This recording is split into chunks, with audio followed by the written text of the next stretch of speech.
นี่ฮังเลมาเที่ยวทะเลค่ะฮังเลก็จะมีเชือกฮาวายหล่อๆด้วยบ้าโชว์เสื้อหน่อยลูกเอาเราเชือกฮาวายหล่อๆหน่อยไหนดูเราเสื้อหล่อสิลูกหล่อวะล่ะฮะพี่ฮังเลหล่อลูก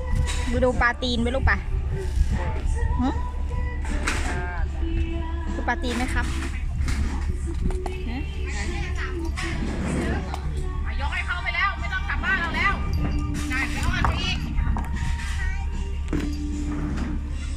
ฮ่องกงแล้วเหรอนอนแล้วเหรอ